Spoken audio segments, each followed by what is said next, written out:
The Tom Woods Show, episode 1902. Prepare to set fire to the index card of allowable opinion. Your daily dose of liberty education starts here. The Tom Woods Show. Hey, everybody, if you're tired of economic analysis that's just, there's a stock market crash coming every 5 seconds, then check out the excellent reports by my friends at Merck Research. Get a 3-month free trial at tomwoods.com/research. Hi, everybody. Tom Woods here. Our guest today is the great Marco Bassani, who is a professor of the history of political theory at the University of Milan in Italy, and he is the author of the brand new book, Chaining Down Leviathan, The American Dream of Self-Government, 1776 to 1865, featuring a blurb on the back cover by the old man here. I'm a huge fan of Marco Bassani, brilliant guy. He's the kind of guy we need a million more of. And today, we're just going to dip our toes a bit into his new book in the first portion of the episode. And in the second portion, I want to talk about something that happened at his university involving him that I think folks should be aware of. As I say, we're just going to be dipping our toes in, so we're not actually going to get into stuff involving John C. Calhoun or Abraham Lincoln or Thomas Jefferson or Alexander Hamilton or any of these major American names. Instead, we're going to set the stage by looking at some political theory about the nature of the state, of what the modern state is, what different alternatives to it might have looked like in the past. And this will situate us in the problem because we'll see the significance of the Americans, of the American War for Independence, of the compact theory of the Union. All these things amount to a rejection of the organization of the modern state. So first we're going to talk about that, and then when we have Marco back again on the program, we're going to get into the details of the American experience. So Marco, welcome back to the show. Thank you. Thank you very much for having me. I'm thrilled that this book is finished and out. It is tremendous. There's so much to talk about in it that I am pledging to the audience that we're going to revisit this book several times. And you're not going to be unhappy about that when you see the material that's in it. And this is not material that you are learning in any American school. We have to learn it from some Italian or not. Well, some guy who lives in Italy, let's say. Right, Are you originally from the U.S.? I was born in Chicago. So I just, as I always say, I'm a dual. And people say, well, I respect every sexual preference. So so that's kind of a joke. But yeah, I was born in Chicago, but I grew up in Italy. Then I came back to the United States just to get rid of the Italian accent and then get it back on. So it's, it's a bizarre story. We were moving back and forth because my father was a physicist who became full professor in Italy. Then we came back and so on. So I get it. I feel American a lot. Okay, I never got that full story. I knew you were born in Chicago, but I just so associate you with Italy. I never knew the full story. I'm going to split this episode into two halves. The second half, we're going to talk about something that's been going on at your university. But the first half, I want to do an overview of just the first chapter of your book. And this is the chapter in which we won't discuss Jefferson, Hamilton, Lincoln, Calhoun, any of those pivotal figures. We're going to talk more theoretically because these are things I've heard you say over the years, but I've never had time to talk to you about it. And now I have a podcast, so I get to talk to anybody I want to about anything. So your first chapter has to do with, in part, what the state is. It's called State and or Federation, a Framework of Analysis. And you start off immediately with the state is modern. Now, I guess what I want to know is, how do you define the state? Because if it's an entity that has a territorial monopoly on coercion and can levy taxes, well, I'm pretty sure in classical Greece, the city-states levied taxes. So what is modern about the state? Well, there was nothing of this sort before the 1500s in Europe. The modern state is a very recent creature. You could say that most probably, according to the historians of political institutions, you can say that France started the 16th century without a clear notion of the state, and it began the 1600s clearly into a modern state framework. Now, what is a modern state? What is the difference? I mean, it's not a monopoly. There was never a monopoly of violence prior to modern times. This is a fantasy that some libertarians that know nothing about history just go on and expand this. They believe that even the Roman Empire was a modern state. What they called the city-states were actually the pre-cities of ancient Greece. They believed there were modern state. Now, what was the modern state? You can say that it's only modern. There was nothing like that prior to modern times. Let's say the Roman Empire. Taxation was sporadic. It happened at times when they needed it, but there was nothing. And first of all, the other thing is the system of states started in Westphalia in 1648. So it's a system of states that recognize each other as equal, not equal in strength and power. Of course, the United States is more powerful than San Marino, right? But they are recognized both as states, equals. Rome was like the governance of the civilized world. They never recognized any other entity. So there could be not one single modern state. And the modern state developed in Europe for one very simple reason. That is, there was no empire in Europe. It was impossible in the European framework from the fall of the Roman Empire up to the modern days with the European Union to actually form an empire. So that territorial peace was sort of secured by the system, which was the monarchy and the modern state. The modern state is the monarchy. And this is exactly what the founding fathers of this country, the United States of America, were against.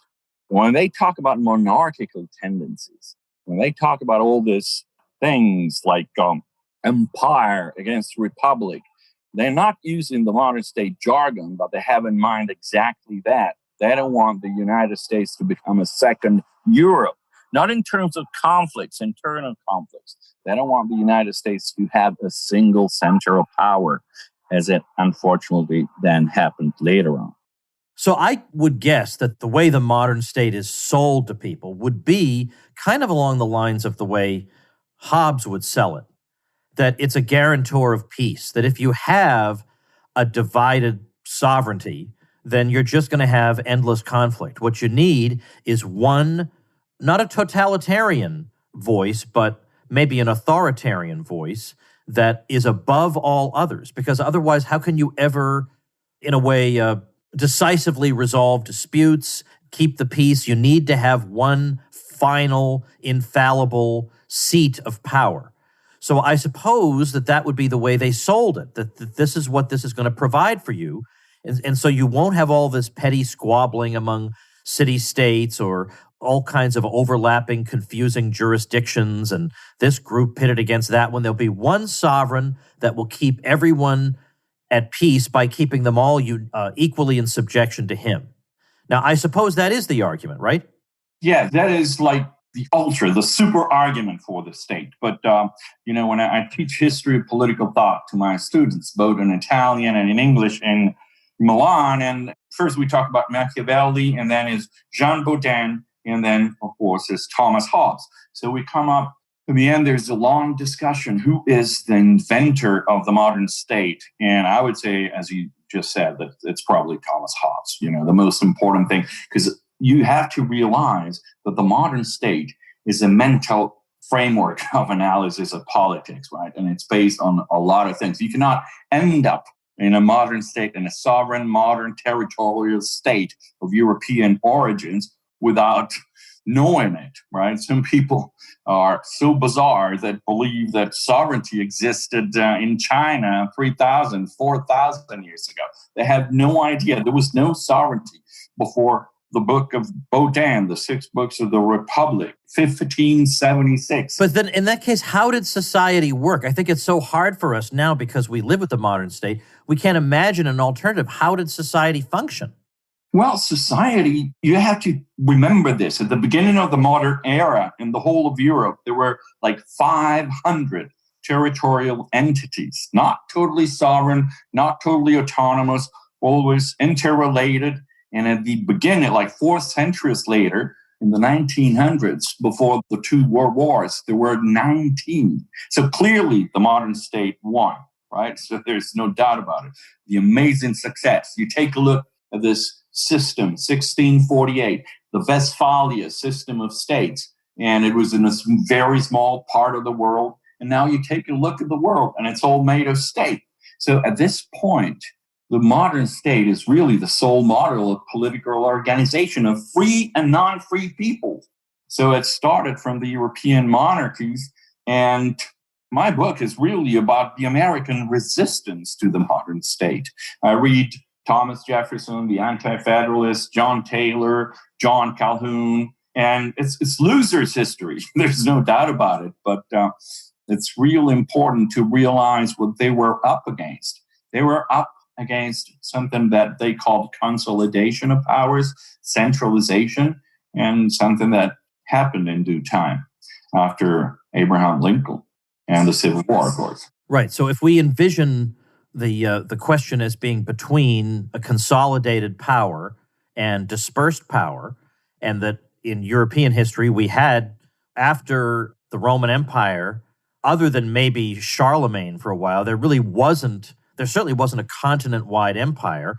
There was a bunch of different jurisdictions. So you had a very decentralized political order. Now, it's true that you can have squabbling among the different units, but the problem with consolidation is that you can have much, much larger scale crimes and atrocities occurring, and so we certainly don't want that. And so the Jeffersons of the world were fighting against this trend that was at work across, especially into the 19th century, across the Western world, even into Japan also, of consolidating and thinking of decentralization as backward and primitive and stupid. Now, just to play devil's advocate, because we're not in this episode getting into too much detail about the American figures whose work was aimed against this stuff, but just more theoretically, just for the sake of argument. Now, I know that people who have our point of view might say, look, the proof is in the pudding. Look at the results of the consolidated modern state. I mean, we had the atrocities of the 20th century, the world wars, the genocides, the totalitarian revolutions. Isn't that proof enough? But other people will come back and say, yes, I absolutely agree that those were absolutely terrible. That's true. But since 1945, Western hegemony in the world and a world full of modern states has actually yielded us a world in which the number of wars has been diminishing, number of people dying in wars has been diminishing, standards of living have been rising. So it seems like you're complaining about a problem that doesn't exist. Well, I'm not complaining about it. I'm just sort of, as a historian of political thought, I'm just showing certain roots of thought, right? So there are two ways of organizing political communities. One, and it is the modern state, no doubt about it. But the real promise of the modern state in the beginning was a maximum of peace inside the borders and a maximum of disorder outside, right? So that was clearly, 100 years ago, the European Civil War that lasted 30 years with 2 world wars and more than 60 million people that died and so on and so on. All these people, but, the Second World War was just, there's only one culprit, which is Adolf Hitler. But it's always the modern state. If they didn't have a modern state apparatus, nothing of that sort would happen. But you are arguing that, of course, even in a modern state world, we enjoyed some freedom, prosperity in the past 60 or 70 years, no doubt about it. I doubt that it could go on forever if you consider the level of taxation, the level of wealth that is destroyed every single year in every single modern state all over the world. I don't know. I'm not too sure that it is because of the modern state or in spite of the modern state that we enjoyed freedom. On page 44, you say, of course, not all Europeans have lived under the banner of the state in modern times, and you give as examples the Netherlands for a couple of centuries up through the end of the 18th century, the Republic of Venice, the Swiss Confederation. What made these things different? What exactly was different about these arrangements? So they were totally different. The Hansa, now the Hansa League, that was another story. It lasted for 400 years. The real difference was that they were based upon exactly what America was based. Decisions were not taken in a given center. They were negotiated. They were based upon pacts and discussions. And it's exactly what goes on in Switzerland nowadays, and sometimes, fortunately, also in American politics between the states, various states, and the federation. So the idea of federalism is an old idea that you have to come up to solutions, talking to people, coming up and discussing things, not taking up a decision like with the king or the consultants of the king, the consigliere of the king, right? So this is really what makes federalism real American in contribution, they say, to the art of government. And it was a contribution when it lasted, until it lasted. And there are some remnants nowadays, of course, we know about federalism. And there are some remnants also in Europe about what was not under the banner of the modern state, especially in Switzerland. But generally speaking, the idea of modern politics is very simple.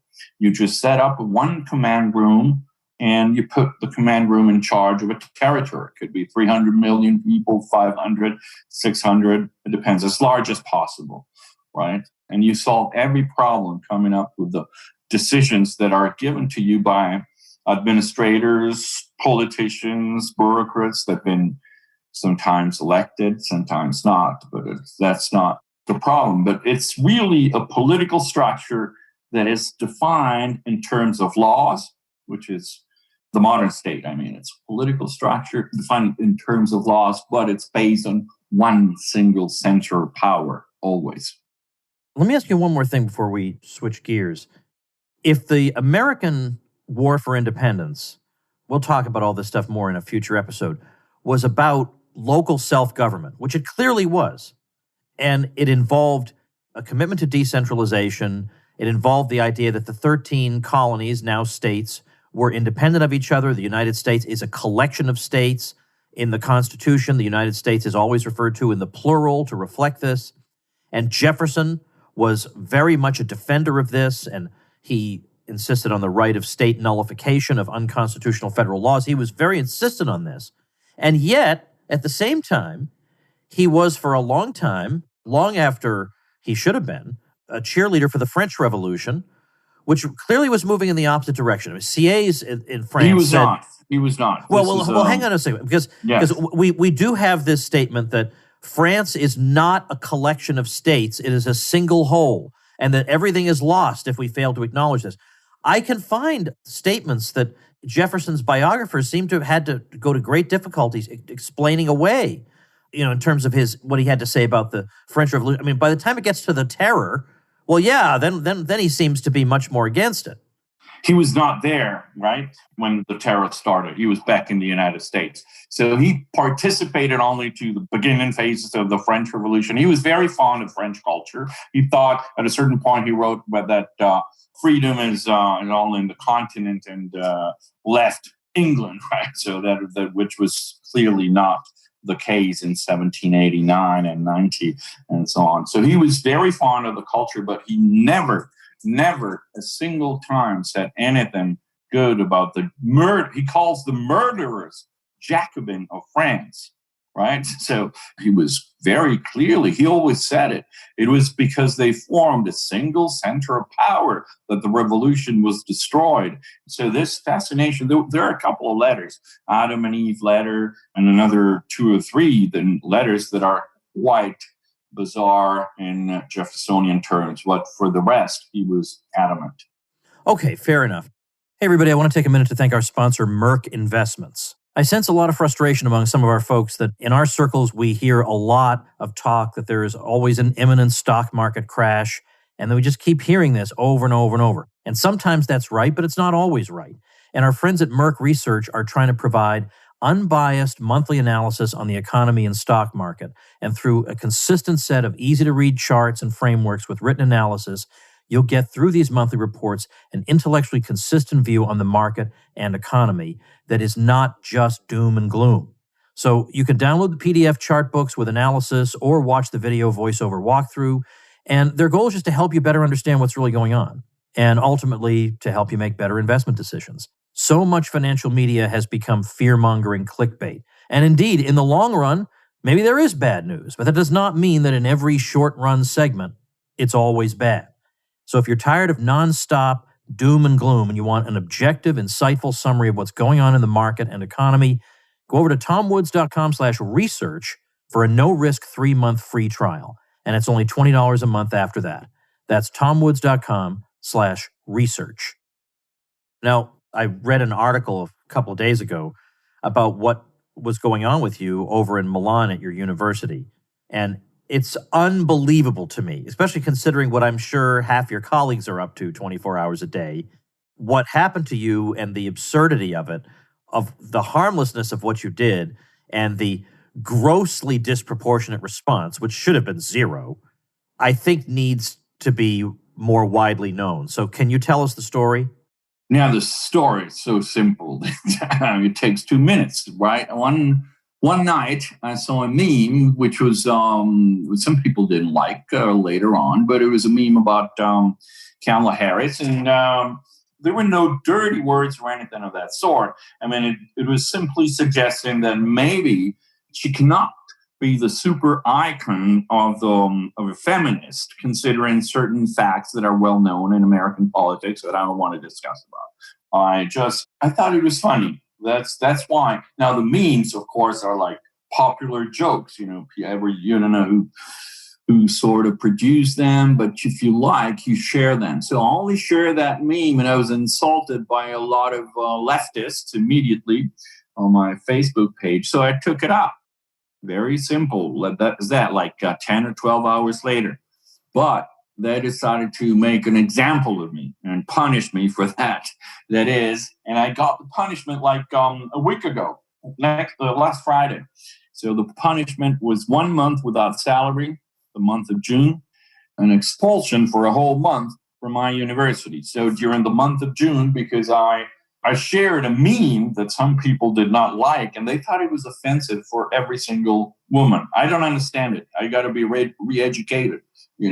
I need someone to explain it to me exactly why it was offensive for every single woman. Sometimes I see documents or documentaries about Ted Bundy, and he was a man, but I'm not offended. I'm not a serial killer.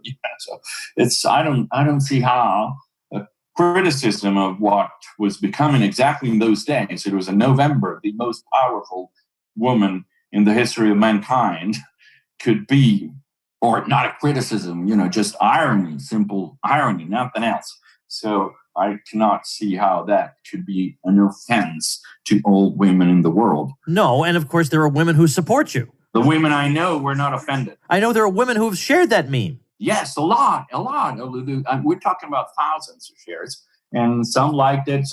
I took it off because I realized, that some people did not like it, so it was offensive for them. So I'm sorry. It made me laugh, so I got a good laugh. I should have got.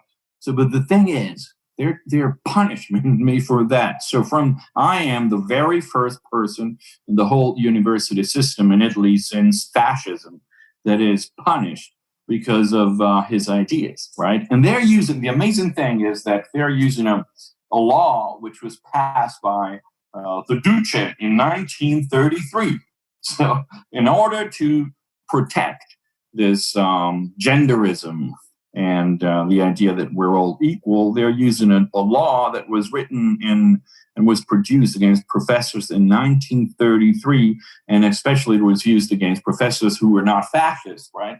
Who would be maybe Jews or other people. So they're doing a very fascist thing, which is silencing me up, and they're using a fascist law. I think it's pretty coherent. What was most disturbing about this to me was that they then went and said, you have a history of saying extremist things. So in other words, you have a history of being a dissident, which is not the way they would put it. They want to put it that you have a history of being an extremist, which simply means you disagree with us. That's exactly. Which is another way of saying you're a dissident. And because you're a dissident, we really have to punish you because this isn't a one-off thing. This is part of a pattern from Marco Bassani. That's exactly what they said. They don't even realize what they were saying. Now, first of all, I don't know. This was the very first time that I was ever reprimanded by my university, so I don't know what they're talking about. The other thing is clear. I was not defending a little clique, on my Facebook page. I had to defend the way I am, and they don't like it. You see, there are Gramscians. Most of them are just very mild Marxists and so on. But actually, they do believe that I'm a full professor, right, at the University of Milan. And I teach people history of political thought. And I do understand that it might happen that I can influence some people and some pupils or some students, and I have like maybe 500, 600 every year, I could even save them from becoming a total Marxist. So this is certainly something that people do not like. This is the way I am, which is very critical of certain things. I mean, I'm very open-minded, and I always discuss even with the hardline Marxists. I like them a lot. I actually have a lot of respect for old Marxists, not for nowadays, this liberalism. But in any case, the clear thing that was written on the document is, we don't like you for what you are, right? Which is a little bit absurd. It was not like you're not new to things of this sort, but it was like you express views that are very strong, right? That is like, so you want a university in which professors express views that are very mild, exactly like the things you hear on TV? I don't know. Right, but not only that, I'm sure there are people on the other side who express opinions that are, quote, very strong, and they don't get a letter. Actually, I was told by some of my students an amazing story. Like 2 years ago, there was a professor on the right side of history, right, which is always the left. And this professor at the University of Milan wrote a couple of things saying that it was not a bad thing that they beat up a couple of students who were not of the left, right? So this group of students, of non-leftist students, went to talk to the dean. And the dean said, well, we're not too concerned about the Facebook profiles of professors, which, of course, it was not true several months later when it happened to me. And I was scrutinized exactly on what I feel is really my freedom to say whatever I like, and even something that people may dislike, which is my Facebook profile. I will not do it again. I mean, I learned my lesson, but clearly there is something at stake, which is called freedom of speech, freedom of expression. And this is very different from what happens in the United States. In the United States, sometimes it's like the students that start talking about something that a professor said in the classroom, right? So it starts with the students, then maybe the dean tries to defend the professor. Now it was the opposite. It started from two politicians in Milan. It went through my colleagues, 2 or 3 women, and the dean. It did not involve the students. I'm happy to say that. And all the students said, don't worry about us. You don't have a problem with us. It's not the students. It was the colleagues.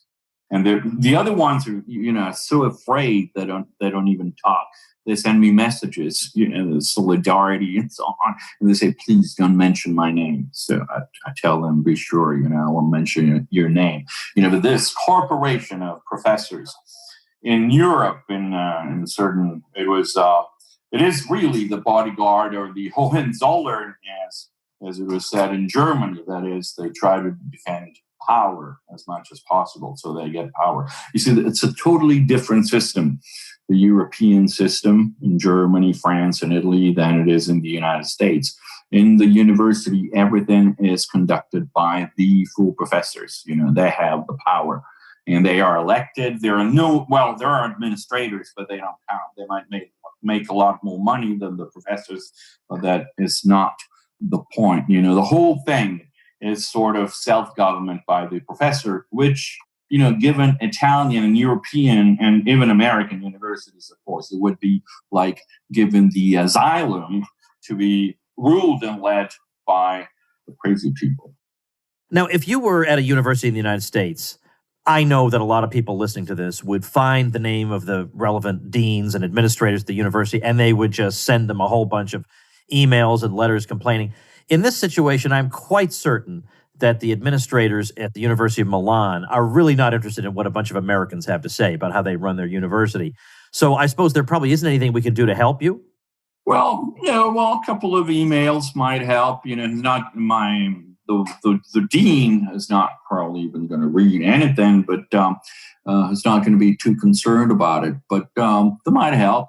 Some people are actually, but I'm not going to even talk about it. Some people are raising money because, of course, I'm going to go to the courts. I'm just going to fight. I'm going to play a game that's called the rule of law. I want to see if I live in a country that is Italy, where finally you can find a judge in Berlin, right? Finally, there will be someone that will tell me. I want someone that the judge, a real judge who tells me at the end, a professor cannot share a meme, right? So in the end, I will know exactly. I will start looking for a job in the United States. Very simple.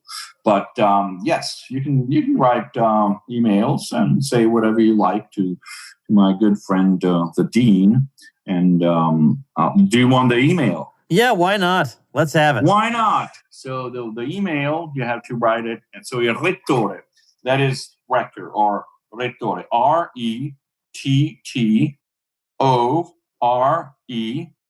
at UNIMI.IT. That's University of Milan, UNIMI.IT.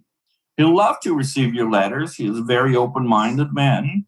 And okay, so be on good behavior when writing these letters. A lot of people are telling me all this. Yeah, it happens in America all the time. Why do you complain? It's not the same thing. They don't understand. So should they say Dear Rettore, or should they use his name? Dear Rettore. His name is Franzini. All right, last name is Franzini. Franzini. He's a nice man. I mean, I got nothing against him. I love them all, even these people, because I don't hate anyone. This is for sure. And I'm in a dire straits at this moment. But if you don't hate anyone, you win. Well, that's how I am. It's funny. I have people in the world who hate me, and I don't hate them. I know that. I don't hate them. I honestly don't. I don't hate them. No, I like them all. Yeah, I wouldn't go that far. I wouldn't go quite that far. But I want them to enjoy as much freedom as I would like to enjoy myself. Yes, of course. That is for sure. To write all their stories about genderism, about the fact that we're all gender fluid and so on. But, as far as myself goes, I always tell this thing, I'm a man trapped in a man body. There's nothing I can do about it. But, so this is, I don't mind. Do whatever you like, but just leave me alone, please. It seems like a simple request, and yet... very simple. Yeah. Well, listen, so I want to have you come back on. We're going to get into the American meat of your book. But in the meantime, maybe people can get a head start reading it. Right. Do you mind if I repeat the title? I was just about to do that. All right. The old man's been at this for a long time, Marco. Don't you worry. The book we've been discussing is Chaining Down Leviathan, The American Dream of Self-Government, 1776 to 1865. I'm linking to it at tomwoods.com/1902. We'll get Marco back very soon. Thanks a lot, Marco. Perfect. Thank you, Tom. All right, folks, this is right up our alley. Not mine, of course, because I need to live in a big population center, but landrushlist.com is the website of the Land Rush guy. He sells rural land, real estate for real people, great prices, seller financing with no credit check, mostly in the southwestern U.S. It's great for recreation, investment, off-grid or on-grid rural living, or a disaster bug-out location. So with the craziness of 2020, all his inventory has sold. People are looking for the peace of mind that they get from owning rural land. So he has no listings. The only way to get his deals is to get on his mailing list at landrushlist.com. You get the Land Rush insider pricing and see the land that sells before it ever gets listed. The company is owned and operated by a supporter of the Mises Institute and a Tom Woods supporting listener. And anybody who buys land from him and tells him that they heard about it through the Tom Woods Show, he'll make a $100 donation to the Mises Institute. So the website is landrushlist.com. So go check that baby out. Remember, if you want publicity for that website you are thinking of creating, make sure you get your hosting through me, and you will get that and other great bonuses at no extra cost to you that are going to give you a huge advantage out of the gate while other people are launching their websites and tumbleweeds are going by. It's the old Woods bump that you get. Get the details on how to get that Woods bump at tomwoods.com/publicity, and I'll see you next week. Become a smarter libertarian in just 30 minutes a day. Visit tomwoods.com to subscribe to the show for free, and we'll see you next time. Like the sound of The Tom Woods Show? My audio production is provided by Podsworth Media. Check them out at podsworth.com.